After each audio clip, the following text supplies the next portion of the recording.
दिनैनिफ्राय जागायजेनबाय खुंगा बाजिनिथि बाथौ फुजा मेला फोरबो फालिथाया बाक्सा जिल्लानि सदर मुसुलपुर खाथि बाथौपुरियाव 27 जानुवारिनिफ्राय 5 फेब्रुवारिसिम 10 साननि मेहेरगोनां बायदि हाबाफारिजों जागायजेनबाय बाजिनिथि केन्द्रीय बाथौ फुजा मेलाया। बे बाथौ फुजा मेलानि हाबाफारि बायदियै गाहाय दरखंखौ बेखेवनानै होयो बारग' एमएलए मनसिं ब्रह्मआ। गाहाय दरखंखौ बेखेवखांनायनि उनावनो पार्क फालांगि थावनि गाहाय सायनासालि फिरफिला दैखांनाय बाथौ सिबिसालि बायदिफोरखौ फारि फारियै बेखेवनानै होयो।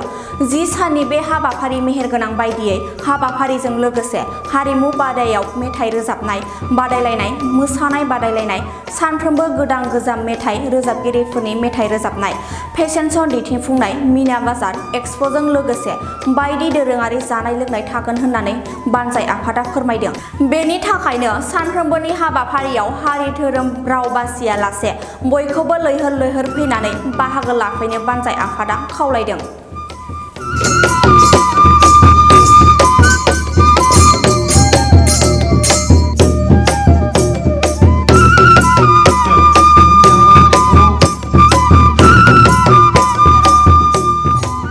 जोङो 10 साननि थाखाय बे जोंनि केन्द्र बाथौ फुजा मेलाखौ जोङो लाखिनाय जादों आरो बे 10 सानावनो जोंहा बायदिसिना माने कालारफुल प्रग्राम लाखिनाय जादों।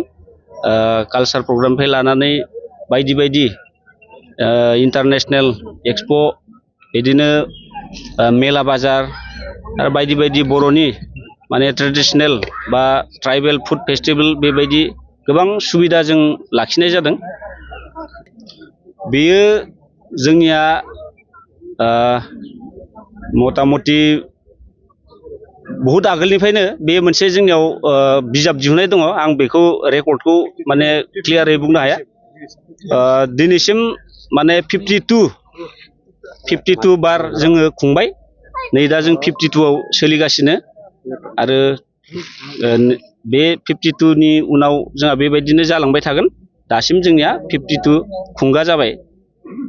रायजो राजाफोरखौ बेखौनो खावलायो जोङो धोरोमजों लोब्बा लानानै बे जोंनि बाथौ धोरोम बाथौ सिबिसालि जिथु मन्दिर बे मन्दिरखौ जोङो बयखौबो गिबियावनो लैहोर लैहोर फैनानै आफा बोराइ बाथौनि दहाय लानानै गाव गावनि न'खर संसार गासैखौबो जेन मोजाङै सामलायलांनो हानायनि जोंनि आफा बोराइ बाथौनियाव बोर लाफैनांगौ आरो लोगोसेनो धोरोमजों लोगोसे जोंहा गोबां बेबायदिनो हारिमु आयदा बाजार बेबायदि अनेक जों लाखिनायजों बेखायनो आङो आफादनि जानानै गासैबो ओनसोलनि रायजो राजा बिथांमोनखौ जेन जोंनि बे 10 साननि जिथु हाबाफारि बे हाबाफारिखौ जाफुंसार होनो थाखाय बयखौबो जेन लैहोर लैहोर फैनानै जोंनि बे माने फुजा खुंफुंनायाव जेन जोंखौ मदद होफैयो आं बेखौनो आफादनि जानानै बयबो रायजो राजानिसिम गोसो गोरबोनिफ्राय खावलायहरनाय थाबाय।